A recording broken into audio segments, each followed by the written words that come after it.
not a better definition, but maybe perhaps a different one.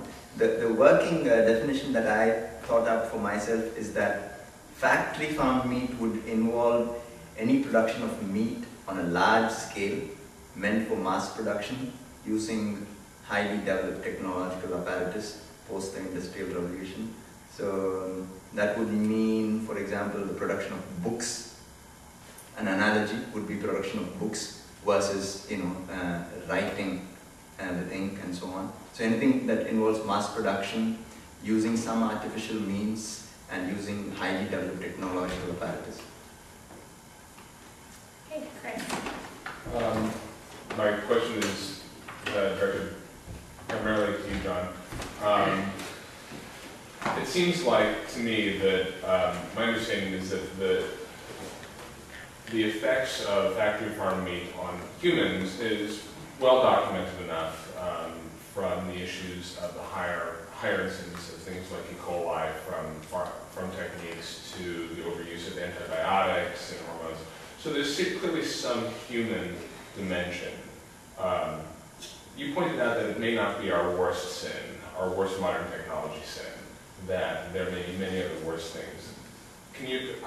I was hoping you could address the issues of relating relativism to what is ethically right. In other words, just because factory farm meat may be less harmful than many other things that we do, less harmful to people, if there is harm at all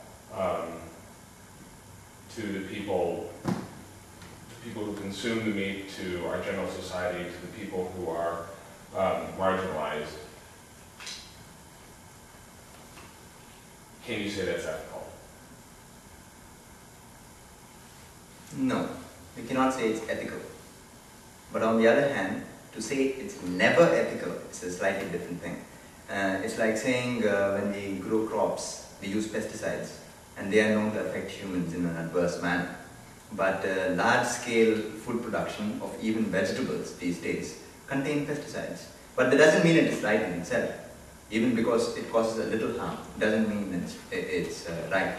And that's the first thing that I want to say. But saying never ethical is different from saying ethical. And the third thing that I want to say is better ways need to be adapted and should be adopted. And therefore it is not arguing to say that this is the state of affairs that we must live with, and that is something we just have to accept. Okay. Alex, would you like to respond? No. Okay. This question is for Alexander. Playing on the idea of it's never okay, what do you do about people who live in food deserts where it's hard to get good produce or things that can sustain them, but it's quite easy to get factory-produced meat, or people that don't have a choice in what they eat, such as people who eat from homeless shelters or prison food? Mm-hmm. Yeah, it's a really issue when you don't have a choice in what you're eating, and then really the ethical burden doesn't fall on the person who's eating. The person doesn't make the choice to eat that unless they would refuse food altogether, which I believe to be an unrealistic burden for this kind of case. But rather, the ethical burden falls on the people who are requiring or just choosing simply that kind of meat. John, do you have a response? Okay. Another question? Karen? John, you've made the point that we should be looking for more humane ways to kill animals. I would say that perhaps farm-raised meat, it offers that more ethical option currently. So do you think for people who have access to farm-raised meat, which I think most people in the U.S. do you think in that case it is unethical to eat factory-farmed meat?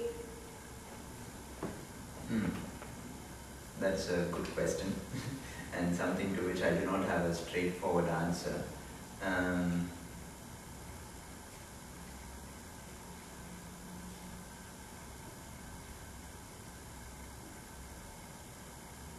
That is something I have to think about.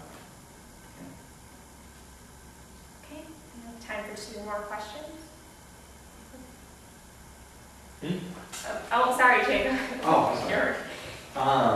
So when I'm thinking about my own ethical system and how I'm going to make decisions about what I believe is and is not ethical, if something for me is not absolute, so I know in any instance nothing contextual can affect the way I make a decision about whether it's right or wrong.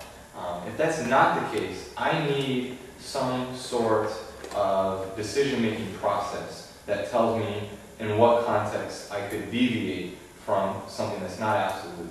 So my question for both debaters is, for Alex then, why should this be an absolute issue? And secondly, for John, when you refer to some instances where we don't want to bring into play never ethical, then I need a process by which to decide when I should be eating factory farmed meat. So could you provide me with that system by which to make my decision? Starting with John. Thank you, Jacob. To refer to Karen's question in a very indirect sort of manner, may I just say that the lines between farm and factory are not always very clear. For example, it is said that in the US, when hens are raised for producing eggs, each hen is given about 54 square inches of space versus 120 square inches of space in Spain and certain other European countries. Now, if we go to the next level, then a free farm would involve much more space than 120 square inches. And therefore, it seems more ethical to eat an animal produced through such a manner rather than, say, 120 square inches and then worse, 54. But the question is also, while we may have control over this particular process, we have absolutely no control over what goes on actually in the farm or in the factory. And I think that could be the criteria by which we decide whether eating meat from such a process is ethical or not. For example, in a farm, the farmer may have a lot of space, but if he sees his chicken close to his feet, if he or she kicks the chicken, is it ethical for us to eat this particular chicken even though it has a lot of space, but the moment it approaches the farmer is kicked? Is it ethical for us to eat such meat? Now these problem cases, I think, become a good way to analyze what criteria we can use to determine whether it is ethical or not. And the very famous problem case is this. If I can take a minute. Suppose a farmer raises happy chickens in his factory. They are well fed, they have plenty of room, they have a comfortable place to sleep. In short, they are well cared for and happy. Each year the farmer kills the oldest chickens, the ones that will die of disease or old age. He kills them quickly and with little or no pain. Then he thanks the chickens for their bodies. He is a religious man and believes that chickens have eternal souls that blissfully unite with the Great Spirit after death, and that killing them does not harm their eternal souls.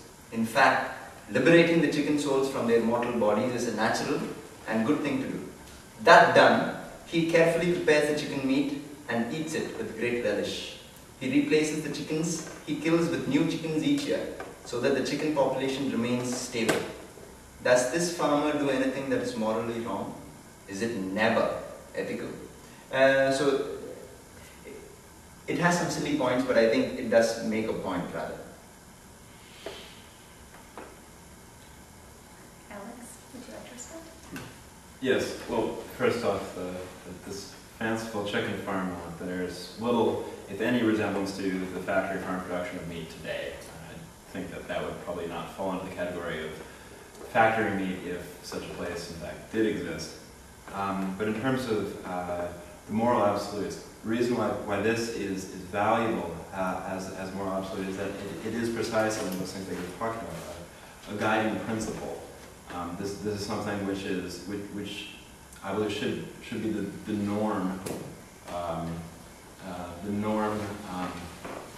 upon which moral determinations are made, precisely because it's tied up with how we treat other people, how we treat the earth, and through the earth, other people, and how we treat animals. How much cruelty is tolerable is a question that I don't exactly want to get bogged down in, because it's not just about animals.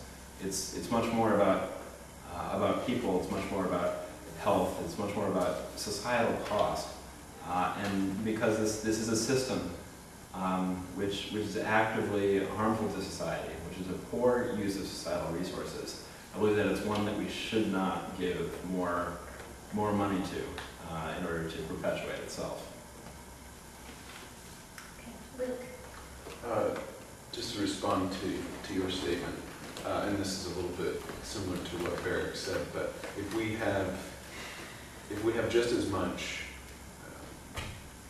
if we're going to look at the human cost of meat production, we have similar issues, like you said, for people down in Florida. How do I have assurance that the people who are picking my fruit in Florida are treated any more fairly than the people who are processing meat in a packing plant in Wisconsin?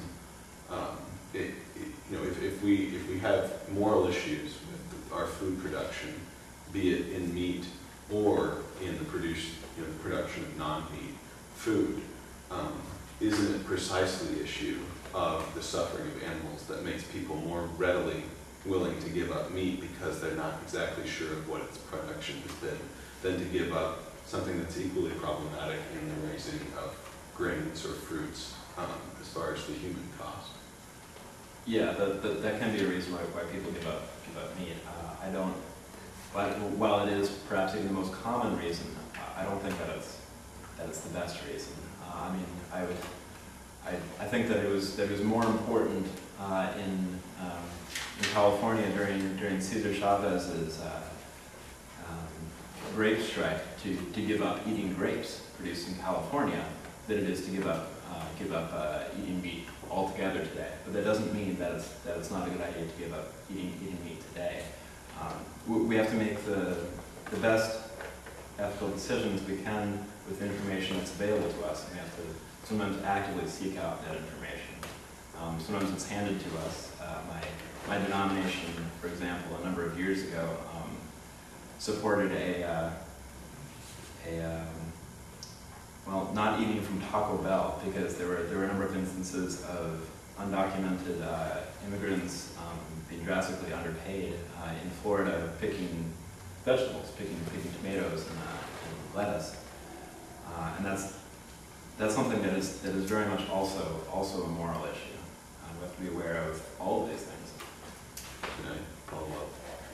So it's your contention that it is, even though that there are issues with the production of even non-meat foods, that it is it's less problematic to eat vegetables with those between the two choices, because we have to eat something. That it's more there are more problematic issues in eating meat and meat production than there are in production of non-meat foods. Yeah, even though